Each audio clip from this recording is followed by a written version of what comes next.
And again, this verse really just helped me examine my life and really ask tough questions of where my true motives were.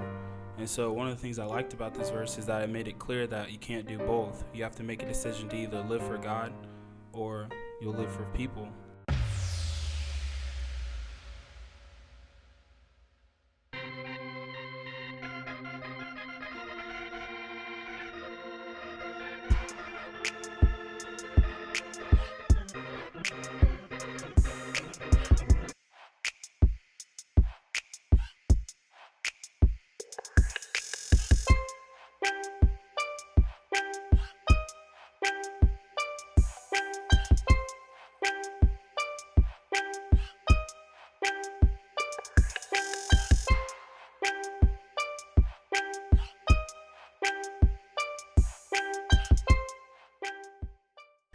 Hello everyone, and welcome back to another episode of Finding Common Ground, where we talk about various issues and topics going on in society from a biblical perspective, allowing the Word of God to be our common ground.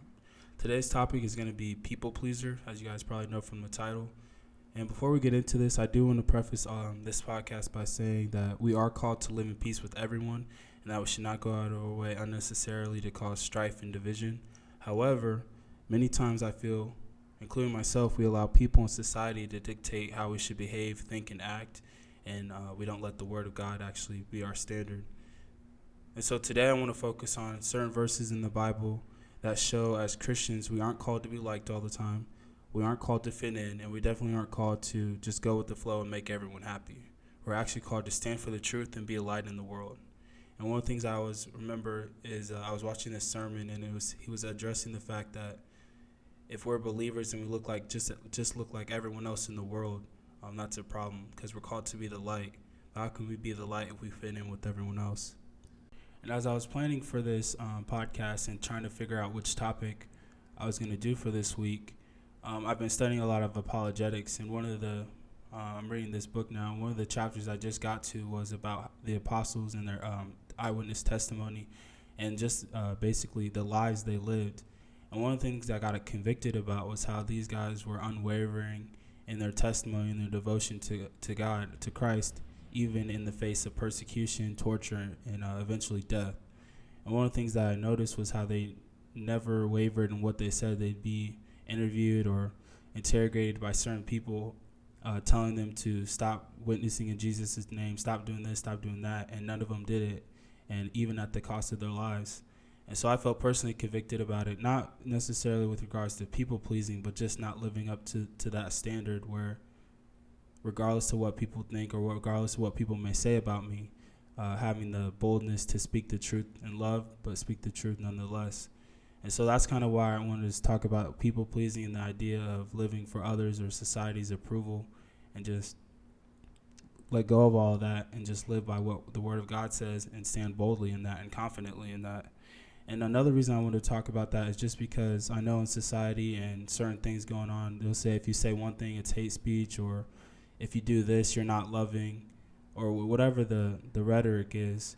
And I want to give you guys verses that go against that, and also the backing of the Bible. The Bible, even Jesus, there was times when he didn't always, he offended people. He did certain things that by today's standards would be deemed unloving or offensive. And they eventually killed him for it.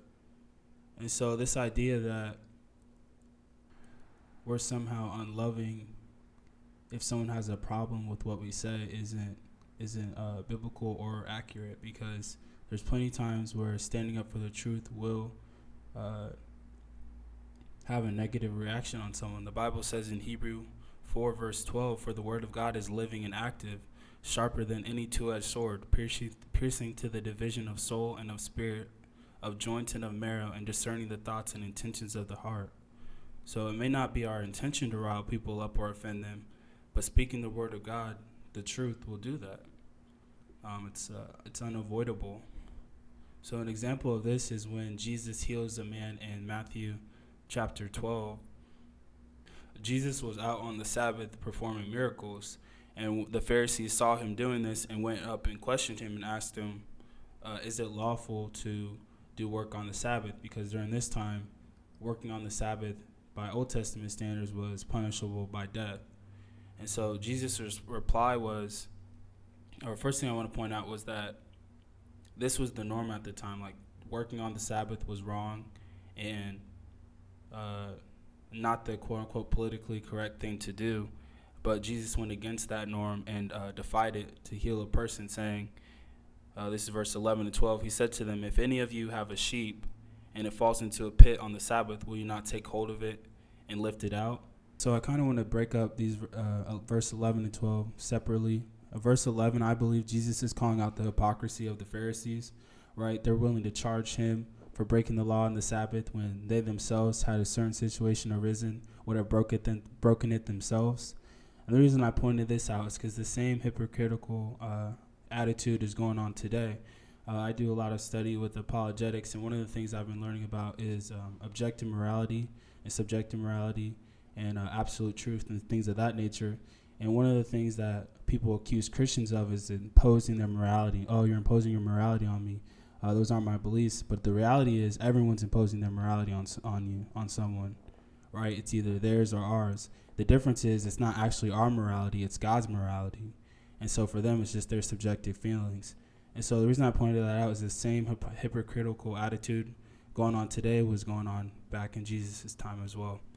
And so with regards to verse 12, it says, how much more valuable is a person than a sheep?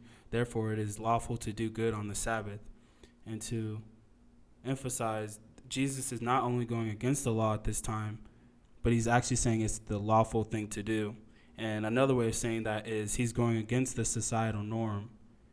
He's not just going against the societal norm. He's also saying it's the right thing to do to go against it. And so as soon as the Pharisees heard this, the Bible says they went and plotted to kill him. And so, yes, we're called to live in peace with everyone, but sometimes speaking the truth will cause people not to like you. The apostles weren't certainly liked in many circles. A lot of them ended up dead. And speaking the truth has consequences, but it's what we're called to do. And so now I want to leave you guys with some verses that kind of highlight the fact that as Christians we live in the world, but we're not to be of the world. And so the first one is Romans 12, verse 2. Do not be conformed to this world, but be transformed by the renewal of your mind, that by testing you may discern what is the will of God, what is good and acceptable and perfect. And so reading this, I see, don't think how the world thinks, don't talk like the world talks. We're called to be the light of the world, but again, how can we do that if we look just like everyone else? We're to be renewed. Our mind is to be renewed by reading the Word of God, by becoming like Christ, by thinking like Christ, by behaving like Christ. And sometimes that will mean going against what the world thinks. And so the next verse is, no one can serve two masters, for either he will hate the one and love the other, or he will be devoted to one and despise the other. You cannot serve God and wealth. That was Matthew 6, verse 24. And with this verse, it's really just emphasizing the fact that you can't be in the middle. You either serve God and what he says, or you will end up serving whatever it is in your life, whether it's your pride, your ego, yourself, money, society, what society says, society's approval, for people, what they think of you. If you're not serving God, you're going to end up serving someone else. There's no middle ground there.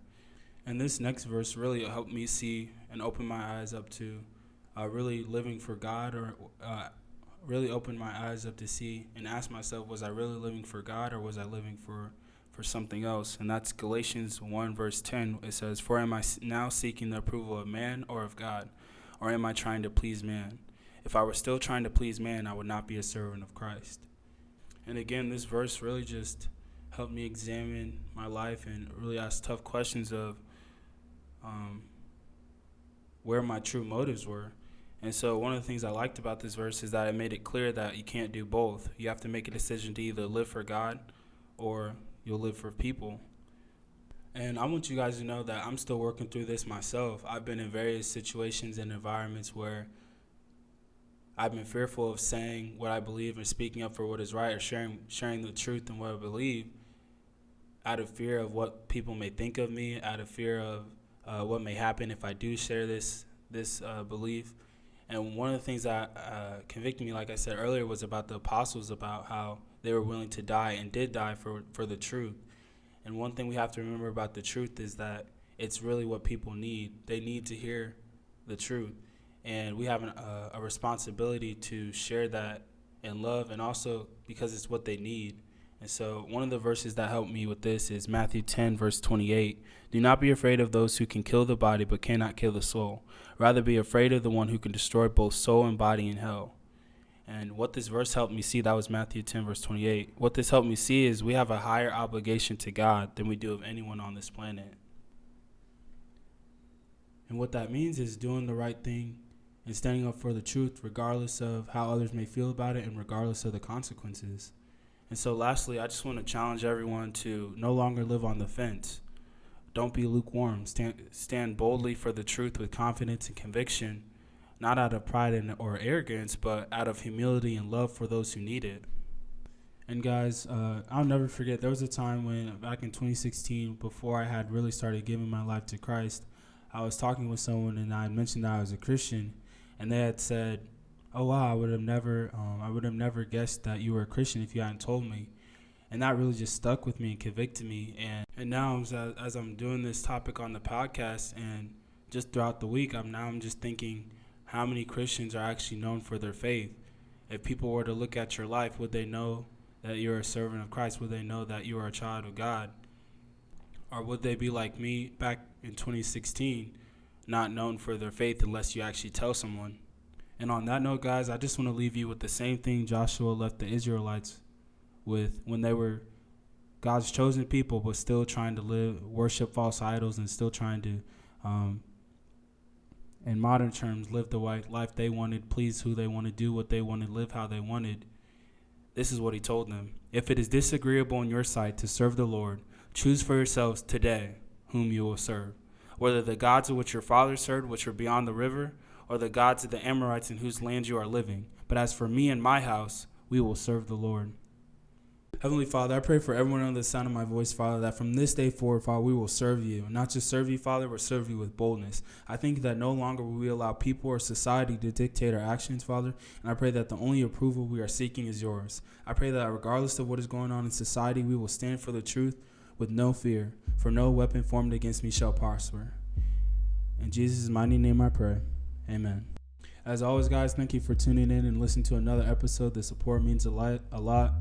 Please like and subscribe to the YouTube channel. If you guys enjoyed the message, please share it with your family and friends. That always helps. And I'll see you guys next episode.